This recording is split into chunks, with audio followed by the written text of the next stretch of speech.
I have a lot of friends that are into nerdy hobbies or are in theater classes or are just interested in joining the community. And a lot of them will ask, well, Derek, what is the best tabletop RPG to get started with in 2025? Since it technically is 2025 right now, it is currently 1:30 in the morning while I am recording this. So yeah, it's late. So yeah, whenever it comes to RPGs, the main three that are talked about are Dungeons and Dragons, Pathfinder, and Call of Cthulhu. Today we are going to be talking about Dungeons and Dragons and Pathfinder. So what are these two games? It's probably beneficial to go over what a tabletop role-playing game is to begin with. A tabletop role-playing game, or shortened down to a TTRPG, is a game where you and your friends get together with paper and usually dice or some kind of card deck or other system used to do a predetermined random out chance thing. And you come together with someone that is usually designated as the game master, who is sort of the narrator and world creator, or is following the module that the group is playing, and they are basically the final judge for all rules and all that sort of stuff. And if I find a better way to edit it or a different definition, I will put it somewhere on the screen in editing. But whenever it comes to tabletop role-playing games, especially within the fantasy genre, there are two ones. I've already mentioned this: Dungeons and Dragons, which is the more popular, and then there is Pathfinder. It is very important to mention that if you learn one of these rule sets, it is going to be extremely easy to learn the other one, because Pathfinder was based off of a different edition of D&D, and I'm going to explain that really quick. So Paizo, the creator of Pathfinder, used to work with Wizards of the Coast, the people that published D&D, on a magazine back when D&D was on its 3rd edition. It is currently on its 5th. And when D&D moved to their 4th edition, they changed a lot of rules, and so a lot of players that were playing the 3rd edition didn't like it, and so the contract with the magazine publisher Paizo ended, and so they went off their separate ways and decided to use a lot of the same rules, along with something known as an open gaming license, to create Pathfinder. So Pathfinder is a harder version of D&D. And I say harder not to discourage people from learning the system. I say harder as in there are more stuff to keep track of. However, if you learn Pathfinder first, it is going to make it much easier to learn Dungeons and Dragons and many other systems in the future.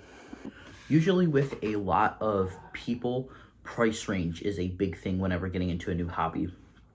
I'm going to be honest, the entry fee for both of these is a great $0. However, if you want to get the best experience, it is recommended that you get copies of the books and a few set of dice. So with the books and with the books usually being around $50 and the dice being around $5 to $10, depending on if you're getting them from a mass producer like Amazon or a local hobby shop. It can really depend. Now, what are you getting for that money?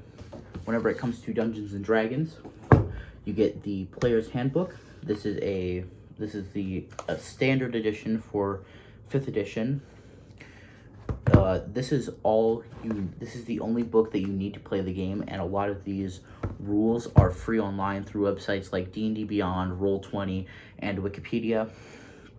So this book has all you need. This book will probably cost you about $50. I guarantee within the next year there's going to be a price increase though, because people are going to be wanting to get their hands on this book because they're currently switching over to a new edition, which a lot of people are not liking.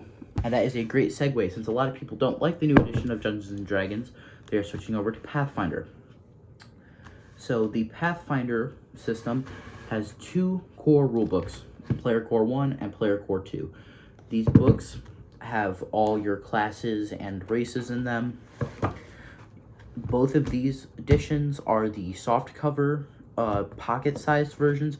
You can get versions that are as big as this and hardcover, but one of those will cost you $50. So, yeah. So what are you actually getting in each book? It is important to know what classes and races you are getting in these books, and they are different systems once again, so races found in here and races found in here will not be compatible. However, I just want to show you what you're getting.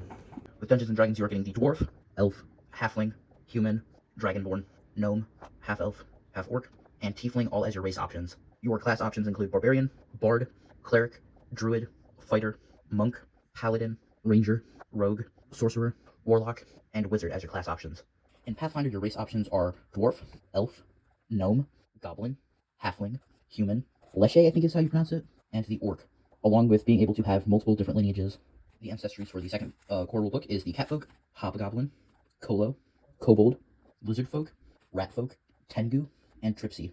In the second core rulebook, you also gain the ability to play as vampires, which isn't a stand-alone race. However, it is a sub-race option. Your classes include the bard, the cleric, the druid, the fighter, the ranger, the rogue, the witch, the wizard, the alchemist, the barbarian, the champion, the investigator, the monk, the oracle, the sorcerer, and the swashbuckler as your class options. Now, whenever it comes to modern day, which one of these 2 games do I recommend that you get into?